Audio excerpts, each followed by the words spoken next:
Atiku behaving like Conqueror, arrogant PDP chieftain, a chieftain of the All Progressive Congress APC and former Rivers State Commissioner for Information, Ogbonna Nwuke, has lambasted the People's Democratic Party PDP presidential candidate Atiku Abubakar, saying he's talking and behaving like a conqueror. That is one of the attributes of Nigerian politicians. Welcome to the news. Nwuke, who spoke in Port Harcourt at the weekend while reacting to Atiku's latest interview, said the utterances of the former vice president gave him away as an arrogant and undemocratic fellow.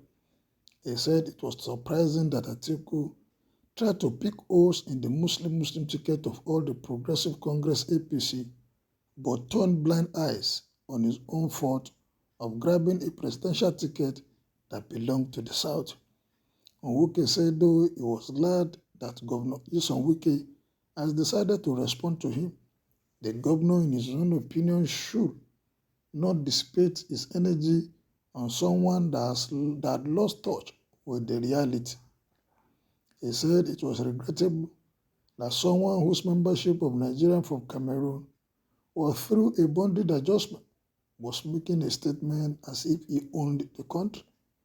Nwuke wondered how Atiku, who claimed he was seeking reconciliation, would be making statements compounding the crisis in the PDP. He said Atiku has become arrogant.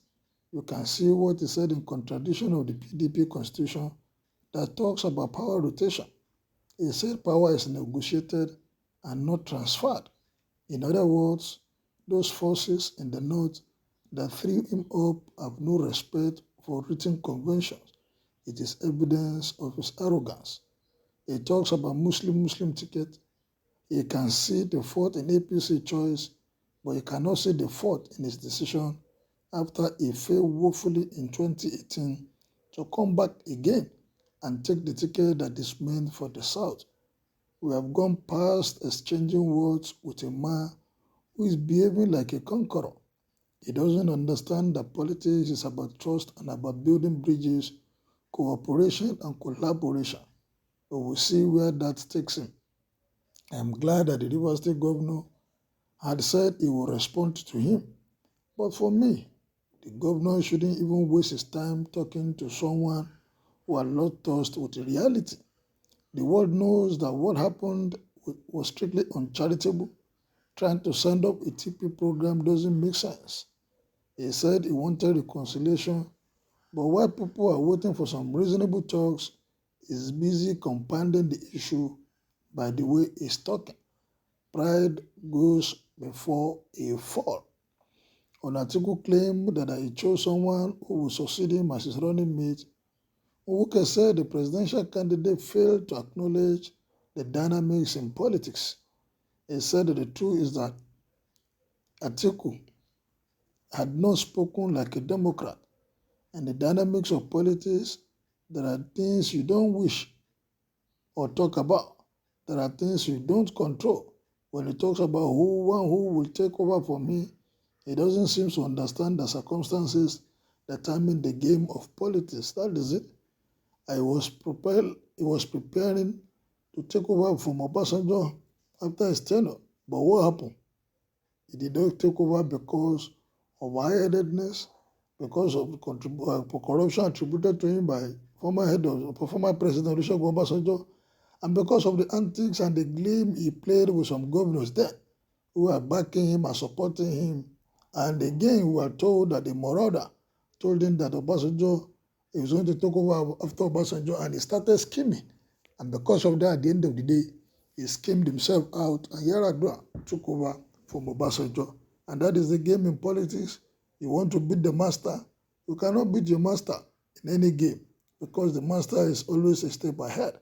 And this one that Atiku is coming to say yes, because of that, because of this, and I cannot give it to Wike, I cannot give, he wants to bring in somebody that will succeed him. No man is God. No man is God. 2023 may be 8 months away, how many months to the election? Only God knows who will be alive to witness that day. So nobody should come and be telling us what is not.